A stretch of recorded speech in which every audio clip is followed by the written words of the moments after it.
మా తండ్రి గారు అయినటువంటి రాజమండ్రి పక్కన ఉన్నటువంటి ధవళేశ్వరం వాస్తవ్యులు అయినటువంటి వైఎటి ధర్మరాజు గారు మరియు సతీమైనటువంటి సావిత్రి గారుల కుమారులంగా కుటుంబస్తులుగా మేము ఐదుగురు సంతానము.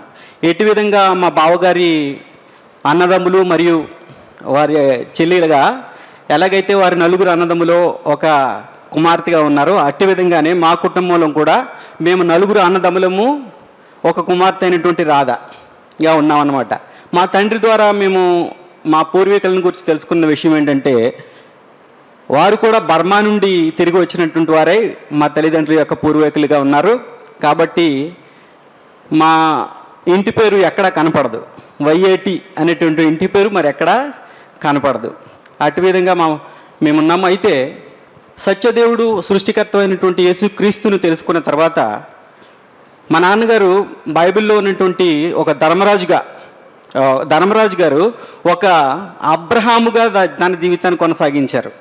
అలాగే అబ్రహాం భార్య అయినటువంటి శారాగా మా తల్లిగారు అయినటువంటి సావిత్రమ్మ గారు కూడా దేవుని సేవలో ముందుకు సాగుతూ మా నాన్నగారు చివరి దినం వరకు దేవుని రాజ్య సువార్తలోనే గడుపుతూ ఉండేవారు. ఖాళీకి ఎప్పుడు కూర్చునేవారు కాదు. ఎప్పుడు చూసినప్పటికీ దేవుని రాజ్య సువార్తను ఎవరికో ఒక్కరికి ప్రకటిస్తూ ఉండేవారు.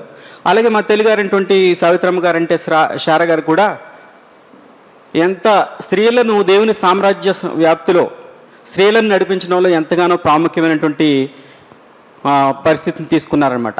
అలాగే వారి పిల్లలు మేము ఐదుగురము, అందులో నలుగురు అన్నదమ్ములు, మాకు ఒక అక్క. మొదటిగా మా పెద్దన్నయ్య జాన్ డానియల్, ముందుగా రవీంద్రనాథ్ అని పేరు, అయితే ఆయన జాన్ డానియల్గా మనకు అందరికీ పరిచయం. ఆయన మన విశాఖపట్నం టౌన్ ప్లానింగ్ అసిస్టెంట్ డైరెక్టర్గా చేస్తూ రిటైర్ అయ్యారనమాట. ఇప్పుడు ప్రస్తుతము ఆయన పోతిని మల్లంపాలెంలో ఉంటున్నారు.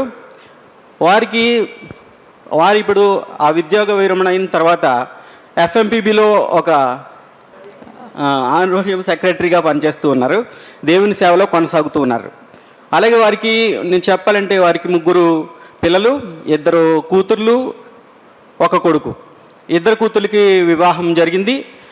పెద్ద పాప సుసన్న కూడా ఒక సేవకునికే ఇచ్చి వివాహం జరిగించడం జరిగింది. కాబట్టి వారి కత్తిపూడిలో సేవను జరిగిస్తూ ఉన్నారు.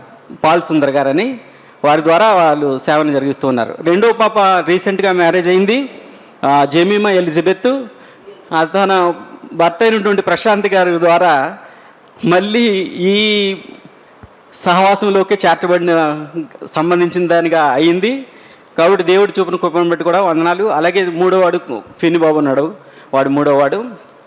అలాగే రెండవ అన్నయ్య అనేటువంటి జాన్ క్యాల్విన్, మా రెండో అన్నయ్య, ఆయన లెక్చరర్గా జూనియర్ కాలేజీలో మ్యాథమెటిక్స్ లెక్చరర్గా పనిచేసి 2 సంవత్సరాల క్రితం రిటైర్ అయ్యారు.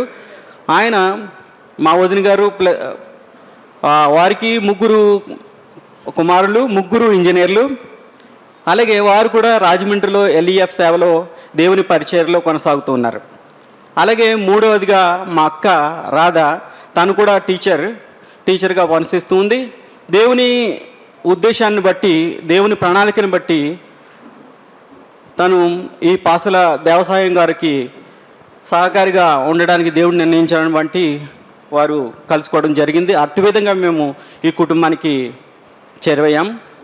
అలాగ జీవితాన్ని కొనసాగిస్తూ ఇప్పుడు టీచర్గానే పనిచేస్తూ ఉంది. అలాగే 4వ వార్డున అయినటువంటి నేను, శ్రీధర్ నా పేరు. నేను కూడా ఒక సీనియర్ ఇంజనీర్గా రైల్వేస్లో పనిచేస్తూ ఉన్నాను ముంబైలో.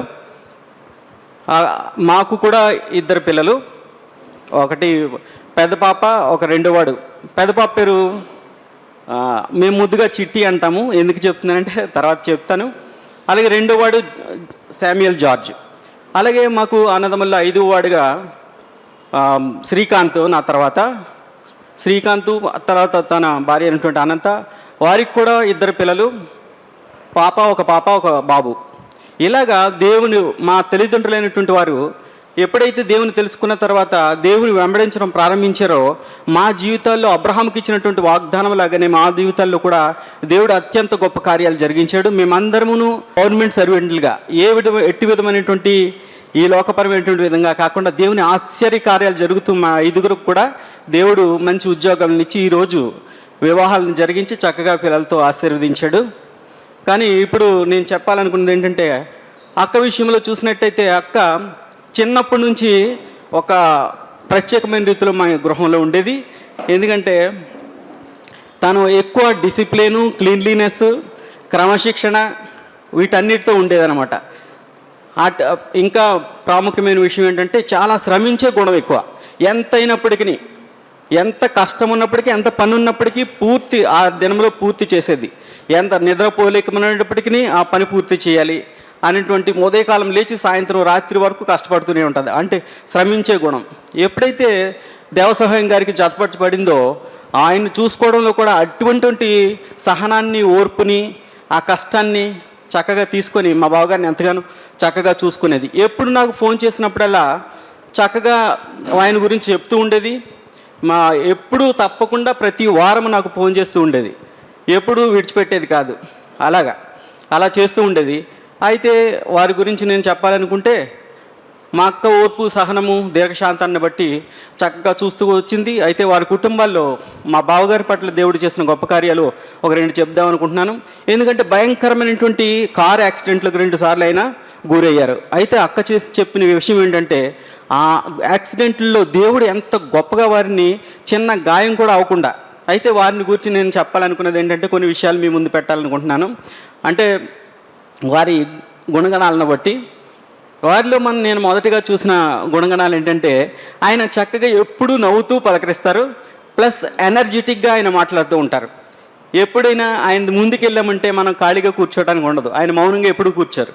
చక్కగా మనల్ని మాటల్లో కలిపి రాజకీయాలను కూర్చో, దేవుని సేవను కూర్చో, లేకపోతే వేరే విషయాలను కూర్చో, చక్కగా ఎంతో చక్కగా మాట్లాడుతూ చాలా నవ్వుతూ మాట్లాడుతూ ఉండేవారు నాతోటి ఎప్పుడైనా సరే ముందుకెళ్ళినప్పుడు.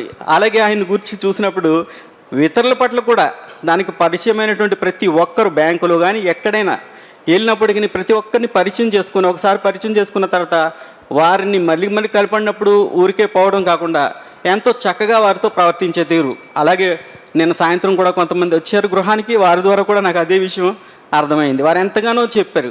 ఎప్పుడు చక్కగా పలకరించి చేస్తూ ఉంటారు. అలాగే ఆయన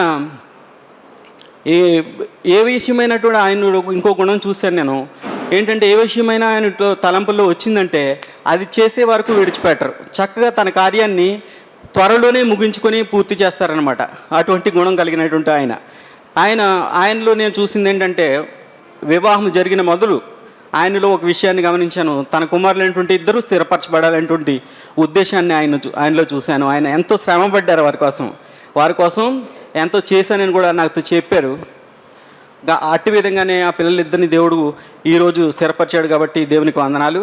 అటు విధంగా ఆయన ఇంకొక విషయం చెప్పాలనుకుంటే, ఆయన ఎప్పుడైనా నేను అక్క ద్వారా ఫోన్ మాట్లాడడం కానీ, నేను కానీ ఫోన్ చేసినప్పుడు అక్క బావగారికి ఒకసారి ఫోన్ ఇవ్వంటే ఆయన నాకు ఫోన్ తీసుకొని ఒకే ఒక మాటతో మొట్టమొదటిగా మాట్లాడేవారు.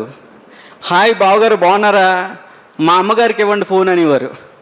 మా అమ్మగారికి ఇవ్వండి ఫోన్ అనేవారు.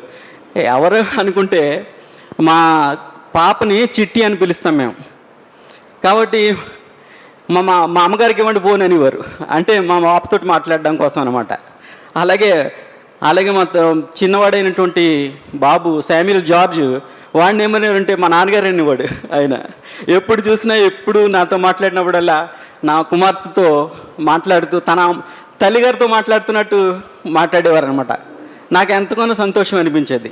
ఆయన ఎంత సంతోషంగానూ ఎనర్జెటిక్గా మాట్లాడుతూ ఉంటే నాకు ఎంతో సంతోషం అనిపించేది. కానీ నేను ఎంతో కాలం ఉంటారు అనుకున్నాను నేను. ఎందుకంటే వాళ్ళు క్షేమంగా ఎంతో చక్కగా పెరాలసిస్ స్ట్రోక్ వచ్చినప్పుడు కూడా పూర్తిగా కాలు చెయ్యి ఆడలేని పరిస్థితి నుండి ఎంతో త్వరగా తన విల్ పవర్ని బట్టి, దానికి దేవుని మీద ఉన్న విశ్వాసాన్ని బట్టి ఎంతో 1 వీక్లోనే ఆయన తిరిగి కోలుకోవడం చూసినట్లయితే నేను ఎంతగానో ఆశ్చర్యపోయాను. ఎంత విల్ పవరు, ఎంత దేవుని ఎంత విశ్వాసం, ఈయన ఎలా ఉన్నారని. అసలు మనం పెరాలసిస్ వచ్చిన వారిని చూసినట్లయితే సంవత్సరాల తరబడి ఫిజియోథెరపీలు అని అదని ఎక్సర్సైజులు అని చేసుకుంటూ ఉంటారు. కానీ మా బావగారిని చూసినట్లయితే 1 వీక్లో మామూలు మనిషిగా అయిపోయారు. ఆయన ఎప్పుడు ఫోన్ చేసినప్పుడు తర్వాత దేవుడు నా విషయంలో గొప్ప కార్యం చేశారండి బావగారు అని ఎంతో చెప్తూ ఉండేవారనమాట. అప్పుడు చూసినప్పుడు దేవుని అందరి విశ్వాసం నేను ఆయనలో చూశానమాట. కాబట్టి మా బావగారిని దేవుడు తన ఎంత త్వరగా పిలుచుకుంటాడని నేను అనుకోలేదు. కానీ దేవుని చిత్తాన్ని మనం వ్యతిరేకించలేము. కాబట్టి ఆయన్ని దేవుడిని పిలుచుకునే విధానం బట్టి, ఎందుకంటే శ్రమ చూడకుండా దేవుడు తన భక్తులను తీసుకొని వెళ్ళిపోతాడనేటువంటి విశ్వాసం ద్వారా, ఒక నిరీక్షణ కలిగిన ద్వారా మేము నిబ్బరపరచబడుతున్నాము. అలాగే నేను ఒక చిన్న మాట చెప్పాలనుకుంటున్నాను, ఆధారకరమైనటువంటి దేవుని మాటలు. ఎందుకంటే ఈరోజు ఉదయం 4:30కు లేచి ప్రతిరోజు లేచిన కానీ నేను దేవుని వాక్యాన్ని చదువుతూ ఉన్నప్పుడు దావీదు రాజు కీర్తనకారుడు అయినటువంటి దావీదు 68వ కీర్తన 5వ వచనంలో ఇటు విధంగా రాయబడింది, మన దేవుడు పరిశుద్ధాలయంలో నివసించే దేవుడు, తండ్రి లేని వారికి తండ్రియు,